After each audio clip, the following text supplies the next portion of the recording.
ವಿಕಾಸ ಯೋಜನೆಯ ಅಡಿಯಲ್ಲಿ ಎರಡನೇ ಹಂತದಲ್ಲಿ ಸುಮಾರು 200 ಕೋಟಿ ರೂಪಾಯಿಗಳನ್ನು ಇವತ್ತು ಶಿವಮೊಗ್ಗ ನಗರಕ್ಕೆ ನಾವು ಕೊಟ್ಟಿದ್ದೀವಿ. ಇಡೀ ರಾಜ್ಯದಲ್ಲಿ ಸುಮಾರು 2600 ಕೋಟಿ ರೂಪಾಯಿಗಳನ್ನು ಮಹಾನಗರ ಪಾಲಿಕೆಗಳು ಕೊಟ್ಟಿದ್ದೀವಿ, 13 ಮಹಾನಗರ ಪಾಲಿಕೆಗಳಿಗೆ. ಅದರಲ್ಲಿ ಶಿವಮೊಗ್ಗಕ್ಕೂ ಸಹ 200 ಕೋಟಿ ಕೊಟ್ಟಿದ್ದೀವಿ. ಆ 200 ಕೋಟಿಗಳ ಹಣಕ್ಕೆ ಟೆಂಡರ್ ಆಗಿದೆ, LOA ಕೊಟ್ಟಾಗಿದೆ. ಈ ಕಾಮಗಾರಿಗಳನ್ನು ಶುರು ಮಾಡಲಿಕ್ಕೆ ಇವತ್ತು ಗುದ್ಲಿ ಪೂಜೆಯನ್ನು ನೆರವೇರಿಸಲಿಕ್ಕೆ ಬಂದಿದ್ದೀವಿ.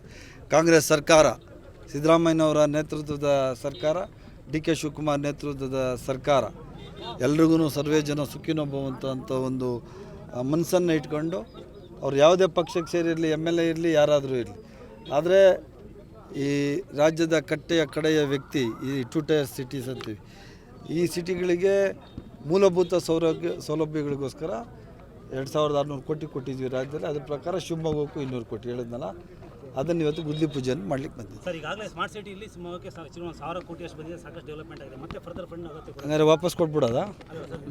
ನೀವು ಹೇಳಿದ್ರೆ ವಾಪಸ್ ತಗೋತೀವಿ, ನಮಗೇನಿಲ್ಲ.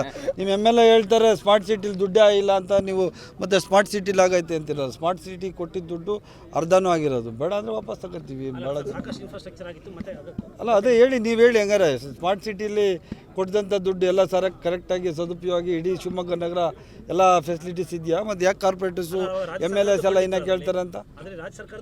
ರಾಜ್ಯ ಸರ್ಕಾರದ್ದೇ ಫಂಡ್ ರೀ, 50% ರಾಜ್ಯ ಸರ್ಕಾರದ್ದೇ ಫಂಡು.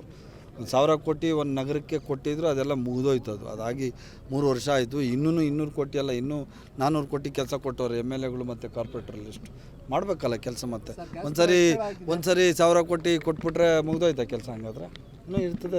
ನಿತ್ಯ ನಿರಂತರ ಅಭಿವೃದ್ಧಿ ಯಾವಾಗಲೂ ನಡೀತಾ ಇರಬೇಕು. ನಮ್ಮ ಮುಖ್ಯಮಂತ್ರಿಗಳು, ನಮ್ಮ ರಾಜ್ಯ ಸರ್ಕಾರ, ಕಾಂಗ್ರೆಸ್ ಸರ್ಕಾರ ಇವತ್ತು ಯಾವುದೇ ಡಿಸ್ಕ್ರಿಮಿನೇಟ್ ಇಲ್ಲದೆ, ಅಂದರೆ ಮೇಲು ಕೀಳು ಅಂದೆ, ಯಾವುದೇ ಪಕ್ಷದ ಶಾಸಕರಿರಲಿ, ಯಾವುದೇ ಕಾರ್ಯಕರ್ತರಿರಲಿ, ಅವರೆಲ್ಲರಿಗೂ ಸಮಾನವಾಗಿ ಹಂಚಿ ನಗರಗಳನ್ನು ಸುಸಜ್ಜಿತವಾಗಿ ಮಾಡೋದು ಅನ್ನೋದೇ ನಮ್ಮ ಉದ್ದೇಶ. ಬೇರೆ ಏನಿದೆಯಾ?